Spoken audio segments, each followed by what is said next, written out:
This is an opportunity for any of you that had questions that you didn't get to before. You can ask any of the people that are up here as well as our two earlier speakers. So this is just an open opportunity. Yes? Actually, I'd like to ask a question of the audience. Why don't we all our panel? Who here is from the Ministry of Transportation and Infrastructure? Sure. So who here would be a mid-level engineer in a municipal Department of Engineering or higher? One? Two? I think we're missing some people.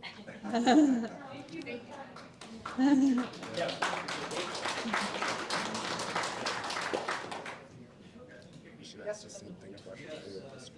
Presentations.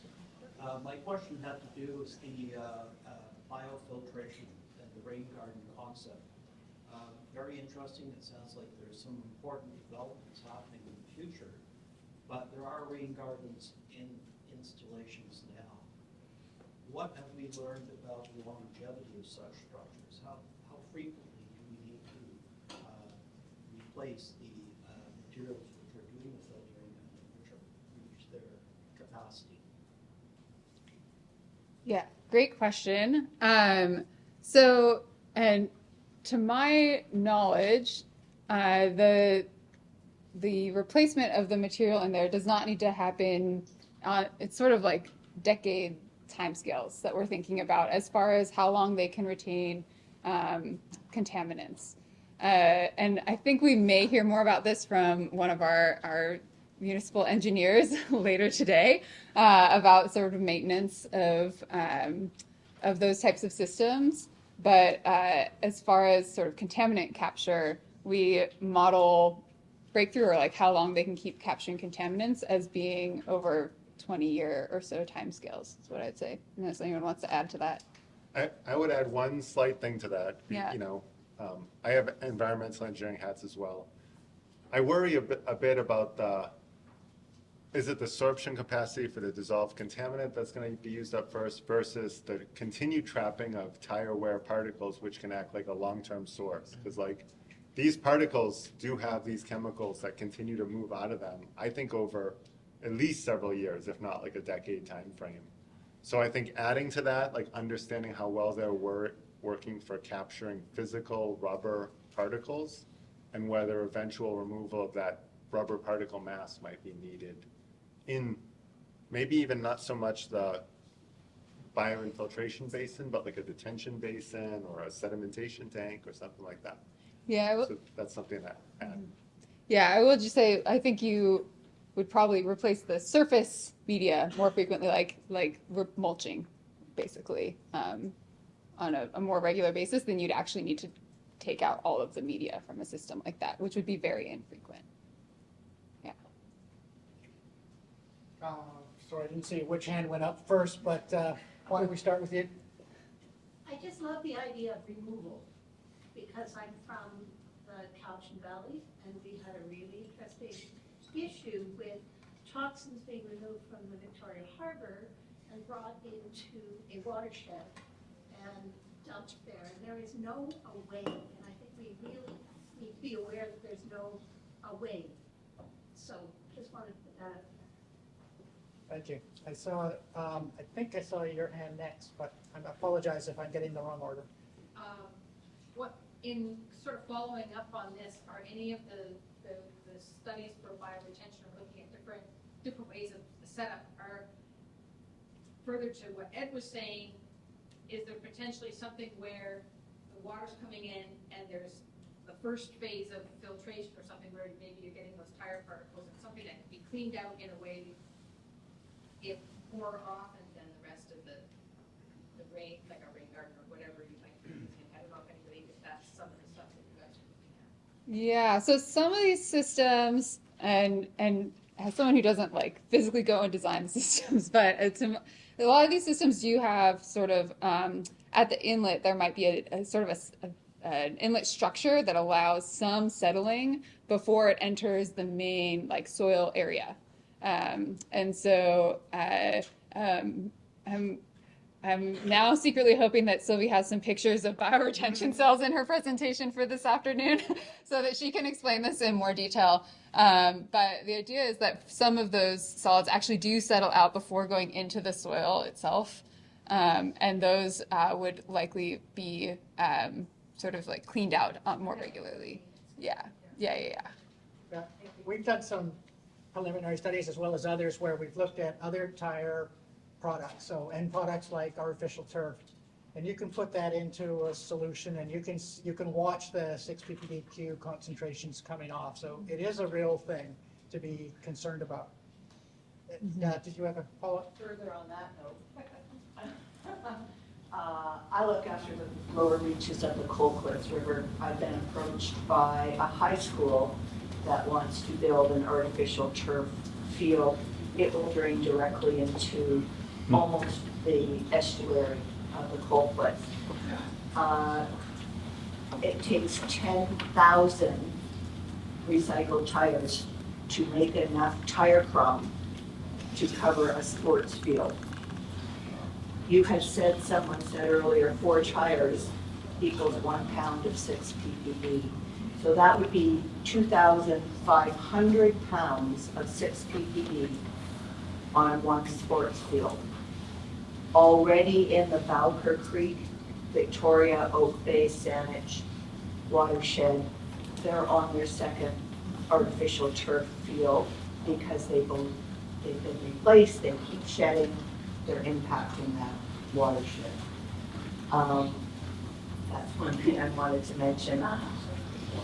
Also in the Kolodziej estuary, there is infrastructure both in the saltwater tidal areas and just out of the tidal saltwater area, there's infrastructure where I count the salmon.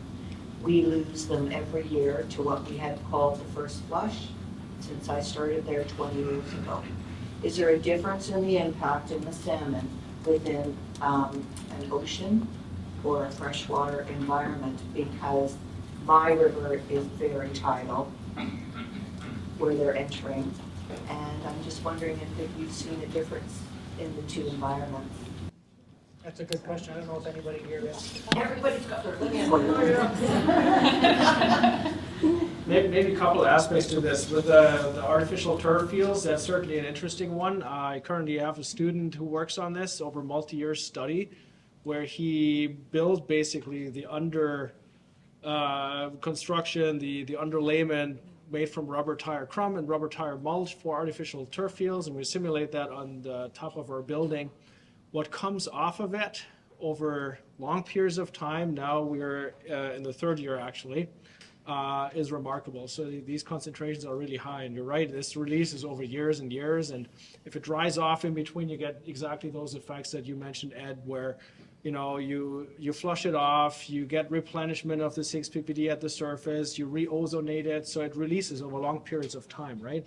So I think when you collect the effluent from a field like this, it shouldn't go directly into a body of water. It needs some level of treatment, right? You've potentially done something like that? Well, just to add to that, like, if you have an artificial turf field in a sensitive environment and there's not going to be treatment, I think you have to look to a non-rubber infill material, which are made. So there are alternatives that do not rely on waste tires or rubber products. I want to say I've even heard of some infill materials made from like a EPDM rubber that doesn't use the PPD anti-ozonants. So look for non-waste tire derived turf infills if you have to have that artificial turf field there. This one of their components is using cork material. Yeah, I think there's a number of them. The cork, I think maybe we don't have a lot of data, but the EPDM rubber doesn't use PPD antioxidants. And I think some of the, there are turf field manufacturers who are very excited about their alternatives to waste tire turfs. Yeah, so they're out there. Thank you. Gotta go back to my list. I do remember seeing your hand up, and then we've got you as number 2. Considering other engineering mechanisms for mostly flow mitigation, i.e. oversized underground pipes with orifice plates and so on and so forth.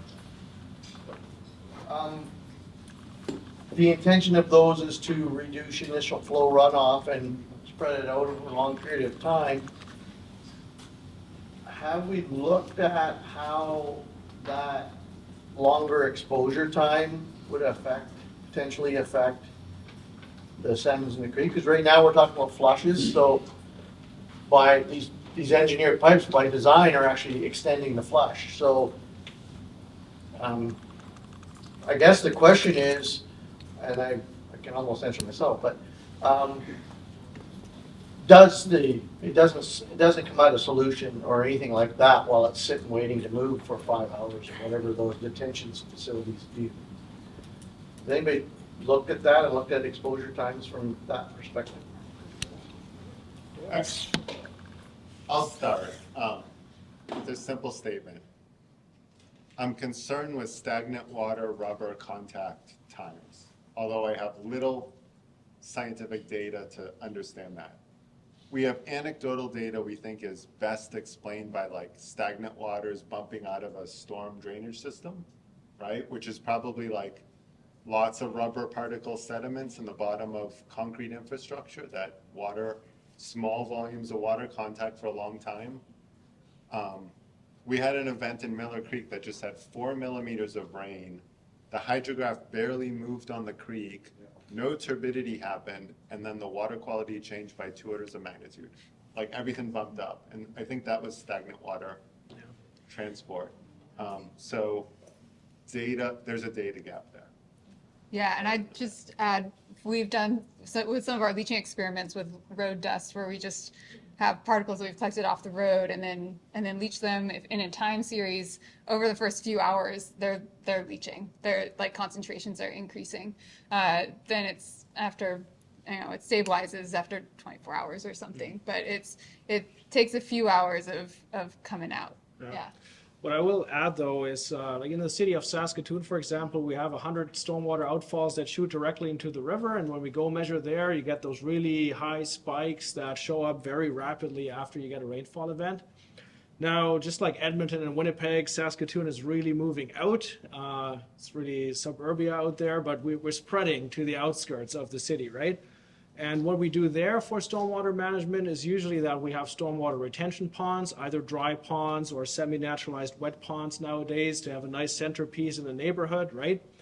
And what you do there is basically you take up all this water and then you sample from the outflow of that. You don't find a lot of 6-PPD quinone anymore, right? So these kinds of structures, they take up water and they might serve the purpose of actually reducing some of it. Now, we haven't done a lot of detailed work. We're just about to start that, but this is quite interesting, I think. If you think about those, semi-naturalized wetland areas that we construct to actually help mitigate some of this impact. So perhaps a kind of solution. I do have a question here on my list.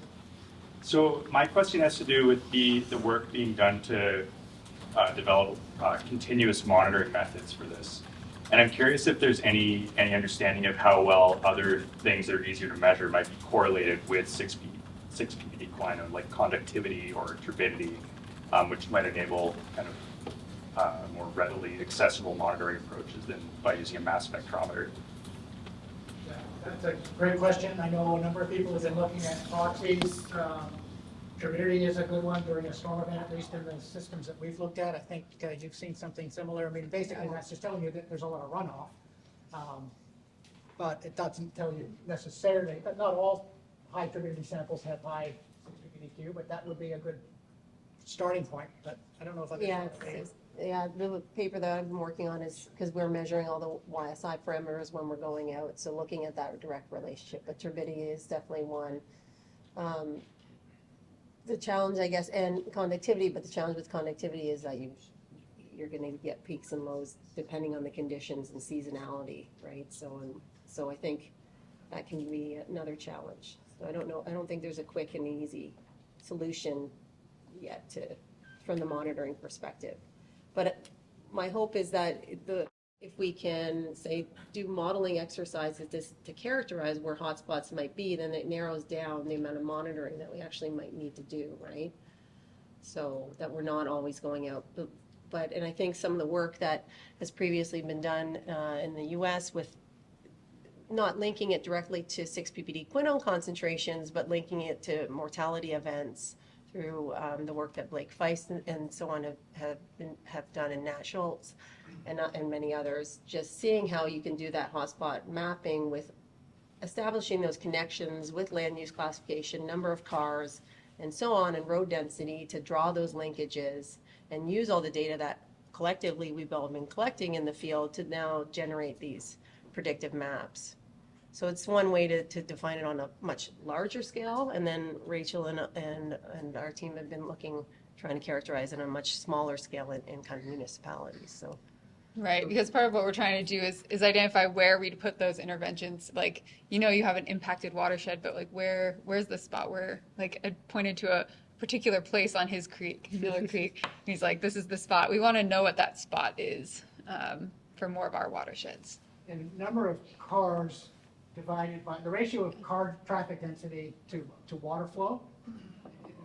Those are two that really have impact, because we heard earlier today that the dilution in a large system tends to dilute those relatively small inputs away, but when you're dealing with a smaller urban stream, those concentrations track much more quickly with the storm event. I did see a hand up. I just wanted to restate the lady from Victoria's question that wasn't addressed about saltwater interactions versus freshwater, because we're testing at the mouth of an estuary and have been talking about sampling in different areas. Just wondered if there is any difference in data for saltwater inundation in terms of. The few saltwater samples we looked at, we don't see much, but that could be because of the dilution. Yeah. But we've just done a few, so I don't know if others have done more of that. And in terms of the toxicity effects on those two systems, Well, we're also wondering, we tried to do it where there isn't a tidal influence, but. yeah. Do you have anything else on that? Yeah, I think, I just want to echo that. I think we've been trying to avoid kind of sampling in the sort of the tidal areas just because you have that constant flushing with the tide. But, if you're seeing known die-off events and after a rain event, then I think it is important in that area to be monitoring it and to be sampling at it, because maybe you're not getting enough flushing of that environment to reduce the concentration. So we're seeing, you see those peaks as we've seen in many of the presentations today, and kind of the before and then during and then coming down to the after. But depending on how you're getting, how much flushing you're getting in and out each tidal cycle, obviously it's coming back down to concentration. I don't know of anybody that's looked directly at, marine water versus fresh water and the impacts of that. And I don't know if Jen's looked at that or if that's. I mean, I'm not aware of any marine waters ecotoxicology work trying to directly compare like the freshwater coho versus estuarine type system. The only thing I'll add to this is I've been sitting and watching Commencement Bay in Tacoma get hit by storms and stormwater for a long time, and I'm really surprised, versus where my head was like 7 or 8 years ago, I'm surprised by how much the different temperature, different salinity stormwater floats on the seawater in the tidal areas, and how sometimes you really just get that lens of like 1 foot of really turbid stormwater moving through the estuary and hitting one side of it because the wind blows it over there, and the water color is totally different. And I think the water quality is totally different too. So I think in those estuary areas, it might be surprisingly sometimes high concentration because of that phenomena. But I don't have any good data to actually be like concentrations are high enough to result in acute toxicity. And it's probably relatively short term, right? A few hours of that. So that's all I know. I saw a question here and then another one there. And I think you mentioned in your talk, you've been in conversation, or the team has been in conversation with private companies. What kind of response have you had from them? Do you know of any plans for mitigation in terms of tire companies paying for this research or paying for this?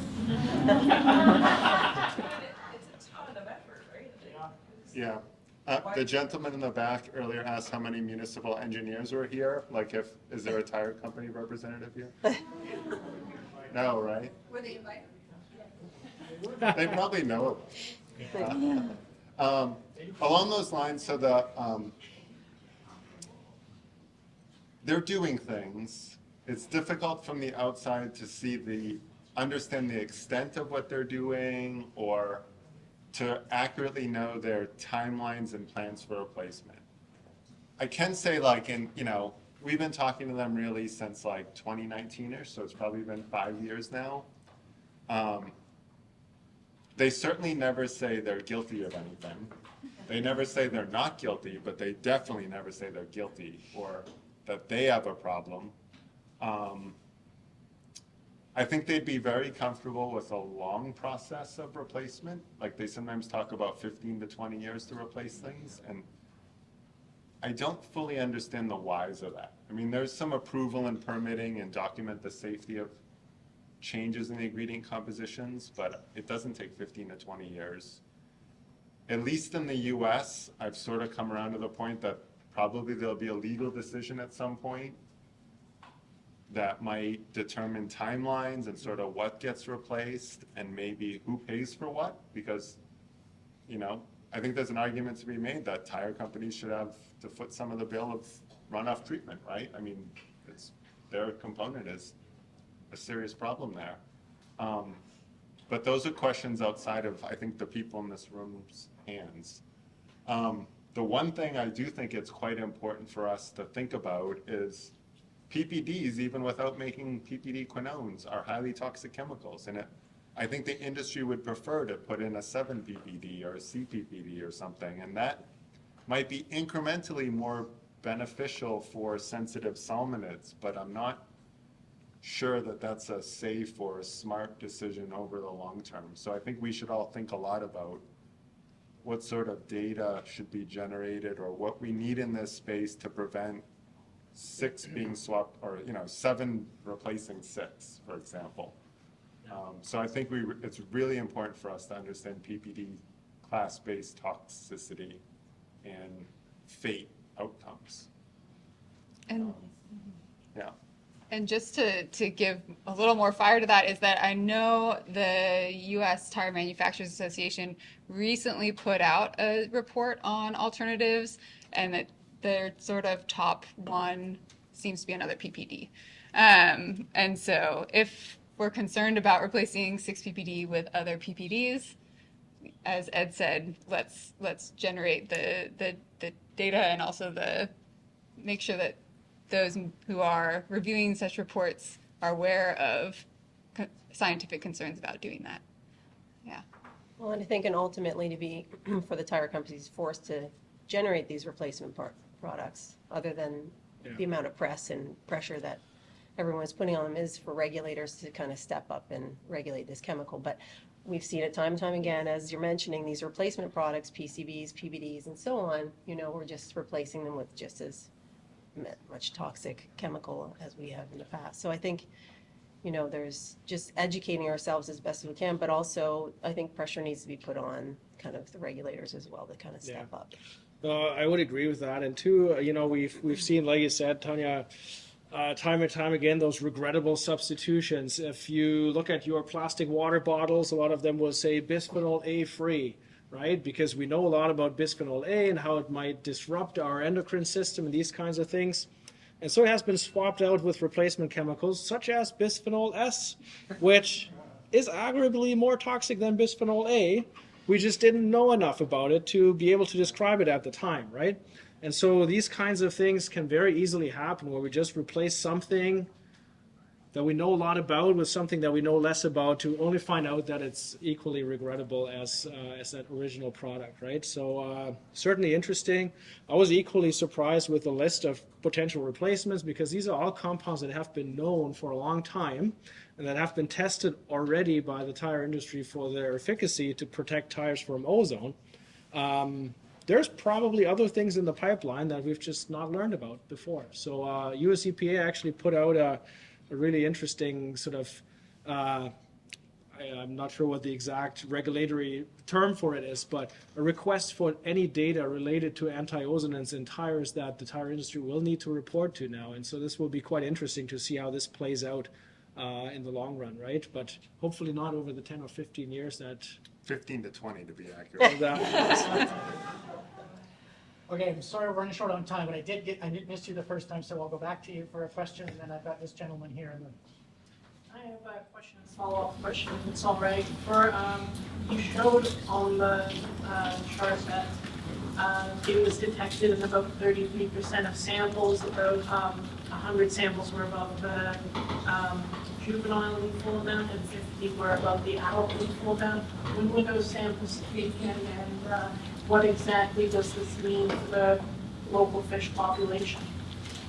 I can answer the first part of that question. So those samples were collected between the October of last year, so this past fall, up until about a month ago. So that's just Vancouver Island samples. Tanya, you have similar statistics, but over a longer historic time frame in the Lower Mainland and also on Vancouver Island. And I think similar kind of. Yeah, we would be detecting it in pretty much, I would say, like 98 to 99% of our samples, but it's just because we're using a different detection limit. Yeah. So that's really the only difference. Yeah, so you have to be a little bit careful about detection frequency because it depends on your ability, how low you can go, so your detection level. So their method is designed beautifully for a much more high throughput system, whereas we're using a much more rigorous, more sensitive and more time-consuming analysis, but you get lower detection. So. But in terms of how it impacts, the second part of your question was how that impacts fish. It's obviously not a good news story. Yeah. But the question is, what is the duration of those high concentrations? So not only do you need the concentration, but you also need time of exposure. So that's where some of the data that Markus showed us today, where at certain life stages you saw health effects, observable effects within 2 hours in some cases, and Right. complete mortality within 6, I think. Yep. Right? Exactly. So that means if you imagine the concentration going up above that threshold for a long duration, or 6 hours, for example, that could lead to significant mortality. And my follow-up question there, you mentioned green infrastructure being one of the objectives. You talked some about tire replacement. Is that just what you meant by green infrastructure, or are there additional infrastructure measures that could assist? When I say green infrastructure, I mean things like rain gardens and bioretention systems and maybe retention ponds, though we have some concerns about continuous leaching in retention ponds. And so the replacement of 6PPD by other compounds in tires is a very important move, but that's sort of the source control versus green infrastructure is treating runoff that contains contaminants. Yeah. Thank you. So we talked about different ways to mitigate 6PPD through filtering source through rain gardens, and I'm curious about, this is maybe more of a fish behavior question, but in our urban streams we still have salmon, yet they're so susceptible to 6PPD. So I'm curious what they are doing behaviorally to escape these plumes of toxic chemicals. Are they fleeing upstream? Because they're not staying in a tank through your behavioral or in your trials that are take 6 hours to die. So how can we, or what are they doing behaviorally? Are they feeding upstream? Are they settling down into a more stratified layer that there's not as much 6PPD? And how we might be able to change our restoration, for example, like my organization, we do salmon habitat restoration. Potentially we could be doing this in areas that are upstream of known inputs of stormwater. So it's more of a general question of what are the fish doing, because they wouldn't be here if they weren't adaptable or resourceful. Yeah, that's a good one. I think there's multiple aspects to that, right? A lot of the salmon species do migrate up into the streams to spawn, right? And I visited Bellingham last fall, and you could really see there's a stream there. It flows barely. There's a couple steps in there. The salmon can't get past, but then the minute it starts raining, they start pushing up there, right? And so it really depends on where you go and how that geomorphology looks like, basically, in terms of when and how salmonids move in there. The other thing I think we can say is look, for example, at San Francisco. I did a little bit of a review for California and their Department of Toxic Substances Control review of 6PPD quinone. You see that around a lot of heavily urbanized areas, you don't find the salmon anymore, right? So is this driven by 6PPD quinone? Is it other water quality concerns? I don't think we can say with certainty, but there's certainly that correlation of presence absence of some species, right? Yeah, I have 2 points to make in this case. One of which I think is super important for your restoration question. I'll start with the easy one first. I think straying accounts for a lot of the coho salmon returns throughout the Puget Sound region, where lots of the coho, they're just coming back to these creeks with 60 to 90% mortality or strays from elsewhere. Puget Sound has net pens that they do these net pen releases, and they're just looking for fresh water, so that brings a lot back. And then there's a lot of artificial hatchery salmon dumped all over the place that explains the consistent return even in urban creeks that have high mortality. The more important question, and this is something that Jay Davis, he's retired now, but he worked for the U.S. Fish and Wildlife Service. He thinks it was a mistake to do all the urban creek restorations because they created ecological traps by restoring physical habitat but not chemical habitat. So you created spots that the salmon really liked and they hung out there, and then it rained and they died. And if those nice spots weren't there, the salmon would have gone somewhere else.